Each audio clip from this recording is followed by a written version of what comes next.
ito na nasa kahon. Teacher, tama, lapis. Ano naman ang katutubang salita ng lapis?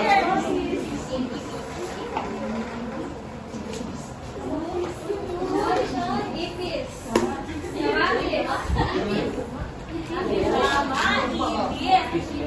Ang lapis ay ang katugma ng lapis ay iris. Ngayon naman ang pangalawang larawan. Bahay. Tama, bahay. Ano naman ang katugmang salita ng bahay? Buhay, teacher! Tama, buhay. At ang panghuling letrado? Teacher! Yes, J-Lord. Asa, teacher? Tama, aso. Ano naman ang katugmang salita ng aso? Teacher! Oso, teacher! Ay, tama. Ngayon naman, may hinanda ako maikling tula. Ang pamagat ng tula ay ang bulaklak. Babasahin muna ni teacher at susunod kayo. Ang bulaklak. Ang bulaklak! Bulaklak ay humahalimuyak. Bulaklak ay humahalimuya. Sa tahanan naming payak. Sa tahanan naming payak. Taglay nitong ganda. Taglay nitong ganda. Tunay na nakakahalina. Tunay na nakakahalina. Kaya ang bubuyog na umaaligid, Kaya ang bubuyog na umaaligid, dagdag sa ganda ng paligid. dagdag sa ganda ng paligid.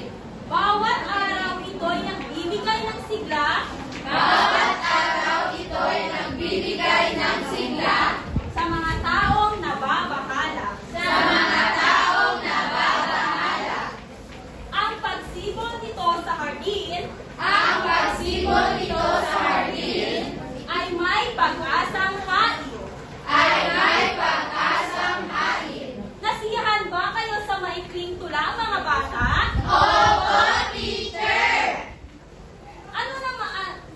Ngayon, may katanungan si teacher. Kayo ba, mga bata, sa tuwing nakakakita kayo ng bulaklak, ano ang inyong nararamdaman? Teacher!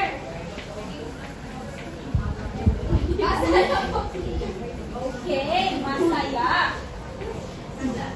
Ngayon, ano naman kaya saan naman kaya matatagpuan ang mga bulaklak ayon sa tula? Yes, teacher, sa tahanan mo, teacher. Sa hardin. Tama, sa hardin. Ngayon, mga bata, paano ito bang sabihin sa akin kung ano-ano magkatulumang salita sa tula? Teacher, humahalimuya, payak, Tama. taglay, enay, Tama. umaaligid, paligid, Tama. nababahala, halin, kain. Tama ang inyong mga sagot. Hello, mga bata! Ngayong araw, ang tatalakayin natin ay may kinalaman sa tulang binasa ninyo at sa mga binigay niyong halimbawa. Ngayon, ang tatalakayin natin ay patungkol sa mga salitang magkatugma. Ano nga ulit ang tatalakayin natin? Alamin natin kung ano nga ba ang salitang magkatugma. Babasahin ko muna bago kayo. Salitang magkatugma. Salitang magkatugma. Ito ay kadalasang Ito ay kadalasang Hoy! nakatukoy Sa huli, sa huling tunog ng mga tunog ng mga salita. Base sa mga halimbawa, maingay mga bata, base sa mga halimbawa binigay ninyo sa silang binasa ninyo, ito ay salitang magkakatugma, kagaya na lamang ng halimuyak, payak, hardin at hain. Meron ba akong ipapakitang mga litrato patungkol sa salitang magkatugma? Sasabihin nyo lamang sa akin kung ano ang salitang katugma ito. Meron tayong, ano nga ito? Halaman. Ito naman kaya? hapunan.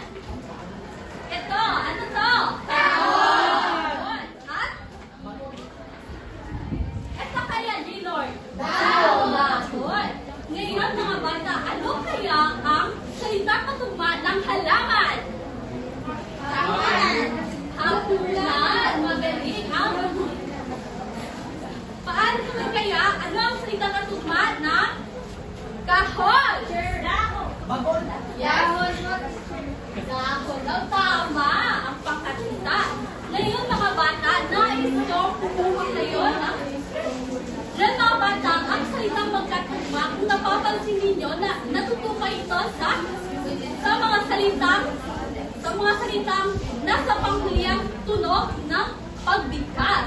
Ngayon mga bata, nais ko kayong kumuha ng isang buong papel at gawin ang inyong aktibidad na aking inihanda. Tapos na ba mga bata? Oo, teacher! Ngayon, papasahin ko muna ang panuto bago kayo. Panuto. Hanapin at pagtapat kapatid. Ang hanay A. Ang salitang katugma sa hanay B. Kung makikita nyo mga bata, sa hanay A, meron tayong mata, Pilipinas at slide. At sa hanay B naman, merong malakas, bahay at isang bata. Ngayon, bibigyan ko lamang tayo ng 3 minuto upang sagutan ito. Maaari na kayong pagsimula. Tapos na ba mga bata? Oo, teacher! Sino gustong sumagot sa mga hanay? Yes, Kimberly, punta ka na dito sa harapan. Sana po, teacher.